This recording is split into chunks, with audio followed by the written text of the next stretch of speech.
রায়গঞ্জ লোকসভা আসনের তৃণমূল কংগ্রেস প্রার্থী কৃষ্ণ কল্যাণীর সমর্থনে তৃণমূল কংগ্রেসের আদিবাসী জনসভা অনুষ্ঠিত হল হেমতাবাদ গৌরাঙ্গ ক্লাবের ময়দানে।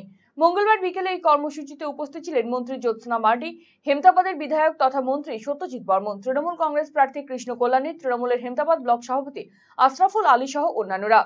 মূলত এলাকার আদিবাসীদের নিয়েই এই জনসভার আয়োজন করেছিল তৃণমূল কংগ্রেস, যেখানে আদিবাসীদের জন্য রাজ্য সরকারের বিভিন্ন প্রকল্পের কথা তুলে ধরে তৃণমূল কংগ্রেসের প্রার্থী কৃষ্ণ কল্যাণীর হয়ে ভোট চান মঞ্চে উপস্থিত মন্ত্রী সহ তৃণমূলের নেতারা।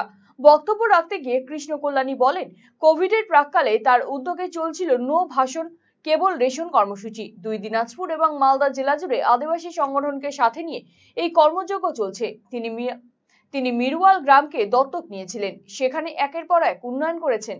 অন্যদিকে কেন্দ্রীয় সরকার ষড়যন্ত্রের রাজনীতি করছে, সিএএ এনআরসির বিরুদ্ধে সকলকে সোচ্চার হওয়ার আবেদন জানিয়েছেন তিনি।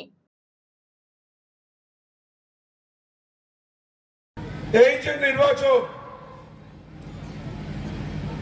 নির্বাচন সাধারণ নির্বাচন নয়। এই নির্বাচন বাড়ি বাঁচানোর নির্বাচন, এটা জমি বাঁচানোর নির্বাচন, এটা আপনাদের সরকারি চাকরি বাঁচানোর নির্বাচন, এটা আপনারা যাতে সরকারি সুবিধা থেকে যাতে বঞ্চিত না হন সেটা বাঁচানোর নির্বাচন। ভারতবর্ষে যে হিসাবে কেন্দ্র সরকার ষড়যন্ত্রের রাজনীতি করছে বিজেপি সরকার, যে এনআরসি আর সিএএ ভারতবর্ষে তারা লাগু করতে চেয়েছে, আর কয়েকটা রাজ্যে ইতিমধ্যে সিএএ তারা চালু করে দিয়েছে। আমরা দেখলাম আসামে 1.5 বছর আগে সিএএ ইমপ্লিমেন্ট হয়েছিল।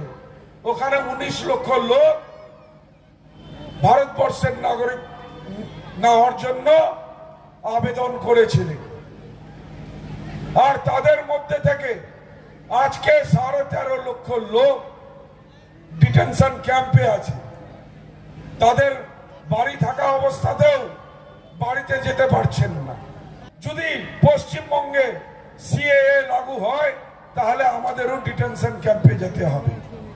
কিন্তু আমাদের মানবিক মুখ্যমন্ত্রী বলেছেন উনি যতদিন জীবিত আছেন পশ্চিমবঙ্গে এনআরসি আর সিএএ লাগু হতে দিবেন না।